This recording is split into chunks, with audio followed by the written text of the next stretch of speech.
नमस्कार, मैं मृगेंद्र मिश्रा आज फिर आपके सामने कुछ इन्फॉर्मेशंस लेके आया हूँ। अब तक हम लोग इन्वेस्टमेंट और उसके इर्द गिर्द के सब्जेक्ट के बारे में हर रोज़ देखते आ रहे हैं, राइट, और आगे भी देखते आएंगे। मगर आज से, इस सैटरडे आज से हम लोग एक नई सीरीज की शुरुआत कर रहे हैं। और ये सीरीज क्या है कि हर सैटरडे को किसी एक वीकली फंडा पे मैं बात करूँगा। कोई भी टॉपिक, कोई भी ऐसी चीज़ जो इकोनॉमिक्स, फाइनेंस या इन्वेस्टमेंट से रिलेटेड हो, डायरेक्टली हमारे आपके पोर्टफोलियो से वो ना भी रिलेटेड हो, मगर आज के डेट में करंट अफेयर्स, करंट न्यूज़ में वो चल रहा है, तो उसके बारे में हम लोग जिक्र करेंगे। तो हर वीक, हर सैटरडे को एक नया फंडा, एक नए कॉन्सेप्ट, एक नई चीज़ पे बात करेंगे। इस सीरीज की पहली कड़ी में जो हम लोग बात करने वाले हैं वो है क्रिप्टो करेंसीज। बिटकॉइन बहुत ही पॉपुलर है ना। और बहुत सारे लोगों ने इस बीच में हमसे प्रश्न किया कि आप क्रिप्टो करेंसी के बारे में, बिटकॉइन के बारे में क्यों नहीं बात करते हैं। तो मैं इनसे यही कहता आ रहा हूँ कि भाई देखिए, ऐसा है कि क्रिप्टो करेंसी या बिटकॉइन अभी तक हम लोग इन्वेस्टमेंट ग्रेड में माने या ना माने, इसकी जद्दोजहद में चल रही है। ऑफ कोर्स पॉपुलर बहुत हो चुका है, ट्रेडिंग भी काफ़ी हो रही है, मगर इन्वेस्टमेंट ग्रेड में उसको लिया जाए या नहीं लिया जाए, ये एक सबसे बड़ा प्रश्न है। तो इसलिए हम लोग उसको अलग से वीकली फंडा के रूप में आपके साथ डिस्कस करेंगे। आज इसके बेसिक कॉन्सेप्ट को बताएंगे कि कैसे ये चलता है, क्या चल रहा है अभी आज के डेट में, और बिटकॉइन के अलावा और कितने तरह के कॉइन है। बहुत तरह के कॉइन है, मगर कुछ एक के नाम भी मैं जिक्र करूंगा आपके साथ। लीगल और इलीगल का जो एक कहानी चल रहा है पूरी दुनिया में बिटकॉइन को लेकर, उस पर भी चर्चा करूंगा। तो सबसे पहले अगर मैं हम लोग आगे बात बढ़ाएं, तो सबसे पहले आज डिस्कस करते हैं वो है क्रिप्टो करेंसी की। तो क्रिप्टो करेंसी, जो कि पहला क्रिप्टो करेंसी बिटकॉइन के रूप में ही फेमस हुआ है, ये 2008 में मोटा मोटी आना शुरू हुआ था। ऑफिशियल डेट जिसको माना जा रहा है 3 जनवरी 2009 का। और इसको बनाने वाले जो शख्सियत हैं, जो पहले शख्सियत हैं और जिनके पास आज के डेट में मैक्सिमम बिटकॉइन होल्ड करते हैं, उनका नाम है सतोशी नाकामोतो। सतोशी नाकामोतो ऐसे शख्स हैं जिनके बारे में कहा जाता है, ये शख्स हैं या नहीं, ये प्रश्न, क्योंकि ये हैं कौन, ये हैं कौन, इनसे कोई मिला नहीं है, कोई इनको जानता नहीं है, करेक्ट, मगर इनके नाम से सबसे अधिक बिटकॉइन है। तो सतोशी नाकामोतो का अगर देखेंगे वर्थ, तो आज के डेट में $30 बिलियन से अधिक है, because of holding a bitcoin, correct. मगर इनको आज तक किसी ने जाना नहीं है, किसी ने देखा नहीं है। ये कोई एक इंसान है या ग्रुप ऑफ पर्सन है, ये भी नहीं मालूम है। तो 2009 में ये इसकी शुरुआत हुई थी। और इसकी शुरुआत कैसे हुई, तो एक अभी तक जो करेंसी की कहानी हम लोग जानते हैं, नॉर्मल करेंसी क्या होता है। नॉर्मल करेंसी बहुत ही सिंपल है कि इतने सालों में इवॉल्व हुआ है। जैसे इंडिया में इंडियन रुपी है, इंटरनेशनली हम लोग देखें तो यूएस का जो डॉलर है, ये करेंसी है जिसमें सारी लेन देन होती है, सारा हिसाब किताब उसी में होता है। हम कोई भी सामान या सर्विसेज लेते हैं तो हम करेंसी में उसका आदान प्रदान करते हैं। और हर करेंसी जो है वो कंट्रोल्ड किसके माध्यम से होता है, इसकी प्रिंटिंग की राइट उस कंट्री के सेंट्रल बैंक को होता है। इतना ही नहीं, एक डायरेक्टली इनडायरेक्टली गवर्नमेंट, जैसे इंडिया की रुपी को देखें तो आरबीआई उसको प्रिंट करती है, मगर कंट्रोल करता है कौन करता है आरबीआई को, तो सेंट्रल गवर्नमेंट करता है। तो बेसिकली पूरी की पूरी करेंसी जो है वेल रेगुलेटेड होती है। मगर जब हम लोग क्रिप्टो करेंसी की बात करते हैं, तो क्रिप्टो करेंसी का कॉन्सेप्ट यही था कि किसी भी एजेंसी, किसी भी गवर्नमेंट या किसी भी बैंकिंग के माध्यम से ये रेगुलेटेड नहीं होगा।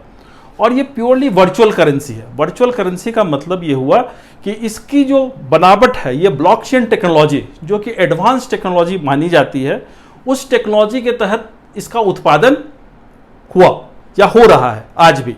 और ये जब बनता है तो ब्लॉकचेन टेक्नोलॉजी के तहत बनता है, और बनाने के साथ साथ ये पूरी पूरी कॉन्फ़िगरेशन होती है, कोडिंग के जरिए होती है। कोई सामान ऐसा दिखता नहीं है कि भाई है क्या, ये एक कोड का ही आदान प्रदान बेसिकली होता है, जिसके माध्यम से पता चलता है कि आपने किसी को बिटकॉइन दिया या लिया, या कोई भी क्रिप्टो करेंसी आपने दिया या लिया, राइट। तो ये बेसिकली कॉन्सेप्ट है। तो जब इसको बनाया गया तो उसने एक कॉन्सेप्ट रखा गया कि इसको मैक्सिमम जो माइनिंग की कैपेसिटी है इसकी है वो 21 मिलियन की है, यानी कुल बिटकॉइन 21 मिलियन ही बन सकते हैं। और इसके लिए तमाम दुनिया के जितने भी आईटी प्रोफेशनल्स हैं, टेक्नोलॉजी फील्ड के लोग हैं, वो लगे हुए हैं ब्लॉकचेन टेक्नोलॉजी के माध्यम से कि उसको माइन करने के लिए किस तरह से उसको कोड किया जाए ताकि उस कोड को एक्सेप्ट किया जाए और उसको भी बिटकॉइन की श्रेणी में रखा जाए। और आज तक माना जा रहा है कि 18.6 मिलियन ऑलरेडी माइन हो चुके हैं, यानी जो बचे हैं तकरीबन 2.4 मिलियन और माइन होने हैं आने वाले दिनों में। तो इसकी जो नंबर्स हैं ये रिस्ट्रिक्टेड है, ये नहीं कि कितना भी प्रिंट हो जाएगा। जैसे डॉलर है, रुपी है, गवर्नमेंट जितना चाहे उसको प्रिंट कर सकती है, उसको बढ़ा सकती है, मगर ये रिस्ट्रिक्टेड है। करेक्ट। तो जब मैं बात कर रहा था कि 2009 में ये बना और 2010 में पहली ट्रेडिंग नजर में आई, जो पहली ट्रेडिंग हुई थी बिटकॉइन की, तो उसकी वैल्यू देखी गई थी डॉलर टर्म्स में 0.08 की, यानी इंडियन रुपीज में आज के डेट में अगर 73 के आसपास पे हम कन्वर्सन पकड़ें तो उस वक्त उसकी वैल्यू कितनी थी? 6 रुपये। करंट वैल्यू कितनी है? तो करंट वैल्यू जो इसकी है वो है 38,307 डॉलर, यानी रफली देखेंगे तो 28 लाख रुपी। करंटली एक बिटकॉइन की वैल्यू है 28 लाख। जो लोगों को अट्रैक्ट करता है, इतना ज़्यादा जो लोग अट्रैक्ट हुए हैं इसके पीछे, उसकी वजह यही है कि 10-11 सालों में जो इसकी जर्नी है अभूतपूर्व है। यानी 6 रुपये की कोई चीज़ अगर आज 28 लाख की हो तो अपने आप में अजूबा है। मगर इसमें वॉलेटिलिटी कितनी है, इससे भी आप अंदाज़ा लगा सकते हैं कि इसमें उठापटक कितना होता है। कि ये 3 महीने का ही अगर आप देखेंगे इसके वॉलेटिलिटी को कि किस तरह से ये ऊपर नीचे गया है, तो 3 महीने का जो हाईएस्ट प्राइस है इसका वो है 64,859 डॉलर, यानी रफली 47 लाख के आसपास। और इसकी लोएस्ट प्राइस जो गई है 3 महीने के अंदर वो 30,471 डॉलर, यानी रफली 22 लाख, 22 लाख। यानी कि आप देख सकते हैं कि फ्लक्चुएशंस वैल्यूएशंस में कितनी अधिक होती है। तो क्या कोई एसेट क्लास, जो प्रश्न है फिर से, मूल प्रश्न फिर से वही है कि क्या कोई एसेट क्लास इतना वोलाटाइल हो सकता है? और वोलाटाइल अगर हो सकता है तो क्या ऐसे एसेट क्लास में इन्वेस्ट किया जा सकता है या करना चाहिए? इस प्रश्न का जवाब तो मैं आपके ऊपर छोड़ता हूं, क्योंकि मैंने खुद कभी किसी भी क्रिप्टो करेंसी में इन्वेस्ट नहीं किया है या डायरेक्टली इनडायरेक्टली किसी रूप में मैं इन्वॉल्व नहीं रहा हूं। तो मैं ये सजेस्ट भी आपको नहीं कर सकता हूं कि आप इसे लीजिए या मत लीजिए। मगर हां, अगर आप लीजिए तो इसको समझ के लीजिए कि ये है क्या। जो वॉरेन बफे, जो फेमस सबसे one of the richest person, उनका थॉट बहुत ही क्लियर। 2019 में उन्होंने कहा था कि this is not asset, this is more like a gambling. जो उनकी थॉट है। मगर वही एक दूसरे रिचेस्ट पर्सन है इलान मस्क, उनके इन्वेस्टमेंट आए और पिछले साल जब पब्लिक में हल्ला हुआ इलान मस्क की उनके इन्वेस्टमेंट आए हैं तो इसमें आग लग गई। और उन्होंने फिर जब अपने 10% होल्डिंग उन्होंने शायद बेची, ऐसा कुछ हल्ला आया तो ये क्रैश कर गया। फिर उन्होंने एक ट्वीट कर दिया कि हम लोग इसको, जो इन्होंने दिया था परमिशन कि हम इसे परचेज, इसके माध्यम से भी आप टेस्ला कार खरीद सकते हैं, वो नहीं खरीद सकते हैं। तो फिर ये क्रैश कर गया। फिर आया कि नहीं, इसलिए मना कर रहे हैं क्योंकि इसमें जो प्रोडक्शन होता है, इसकी माइनिंग जो होती है, उसमें बहुत सारा एनर्जी कंजम्पशन होता है, which is not friendly for the environment. तो बहुत सारे, कहने का मतलब है कि एक एक ट्वीट पर अगर कोई एसेट क्लास इस तरह से रिएक्ट करता है तो क्या हर किसी के बस की बात है कि इसको ट्रैक रखना?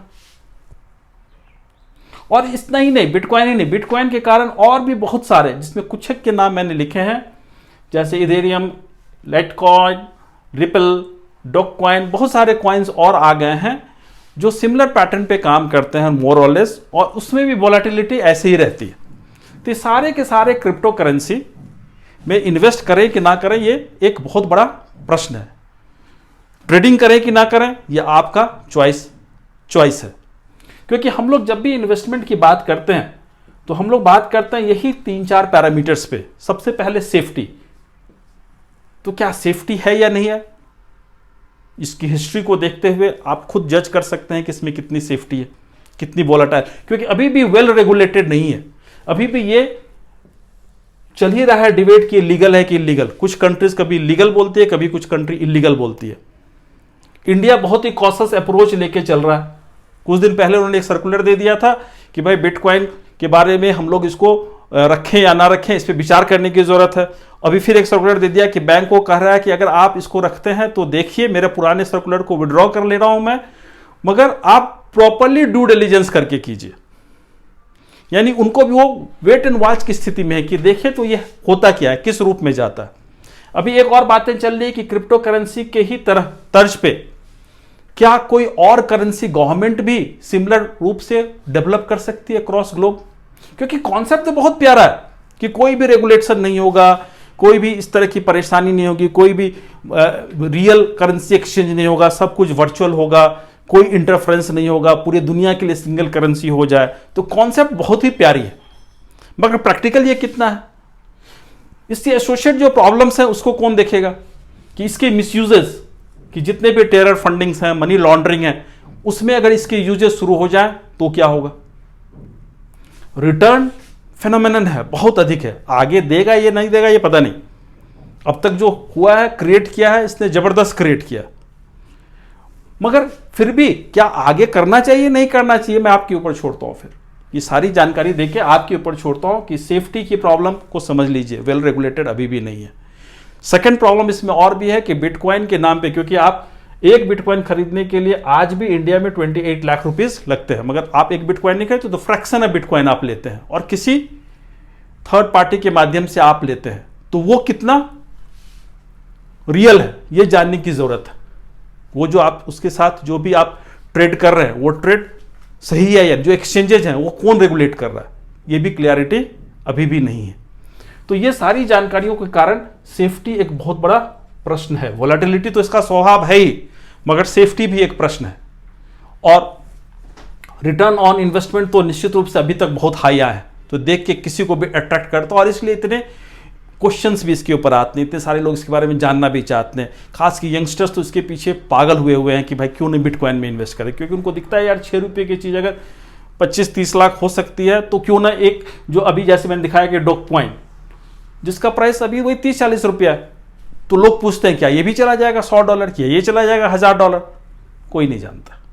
इसका जवाब हमसे पूछेंगे तो मेरे पास नहीं है, मगर इसका जवाब जरूर है कि आप जब भी इन तरह की चीज़ों में इन्वेस्ट करेंगे, इन तरह की चीज़ों में पैसे अगर डालते हैं तो प्रॉपर ड्यू डिलिजेंस कर लें, सिर्फ सुनी सुनाई बातों पे ना जाएं।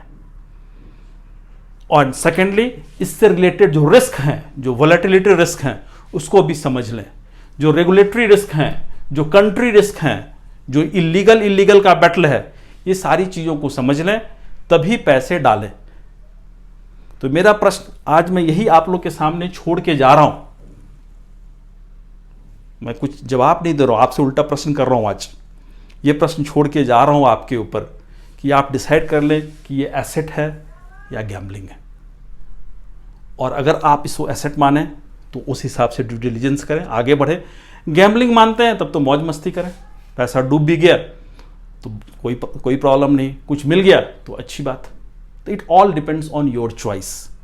मगर बिटकॉइन की जो सत्यता है वो सामने मैंने आपके बहुत हद तक रखने की कोशिश की है। होपफुली आपको ये सारी इंफॉर्मेशंस आपको ड्यू डिलिजेंस करने में, आगे के डिसीजंस लेने में मदद करेंगे। आगे भी इस तरह से हर सैटरडे को हम एक सीरीज लेके आएंगे वीकली फंडा के रूप में। आपके मन में कोई भी इस तरह की इंफॉर्मेशन चाहिए, कोई भी टॉपिक आ रहा हो जो लगता है आपको कि मैं उस पर डिस्कस करूं, तो काइंडली ज़रूर बताइए, ज़रूर से ज़रूर बताइए। मैं एक बार फिर से कहता हूं, मैं किसी भी रूप में बिटकॉइन को सपोर्ट या उसको अपोज नहीं कर रहा हूं, मैं सिंपली कह रहा हूं कि फैक्ट्स एंड फिगर्स आपके सामने रखने की कोशिश किया हूं। फॉर दैट मैटर किसी भी क्रिप्टो करेंसी के बारे में मैंने जो भी स्टेटमेंट दिया है इसका मीनिंग यही है कि मैं इसके सपोर्ट भी नहीं कर रहा हूं और इसे अपोज भी नहीं कर रहा हूं। ये फैक्ट्स एंड फिगर्स है, आप डिसाइड कीजिए कि करना क्या है। एसेट क्लास माने तो उसके रूप में जाइए, और अगर आप गैम्बलिंग मानते हैं तो उस रूप में जाइए, राइट। तो एक बार फिर से मैं रिक्वेस्ट करूंगा आप लोगों को कि कृपया सब्सक्राइब कीजिए हमारे चैनल्स को, बेल आइकॉन दबाइए ताकि नए नए इन्फॉर्मेशन मैं हर रोज़ दे सकूं। थैंक यू, नमस्ते।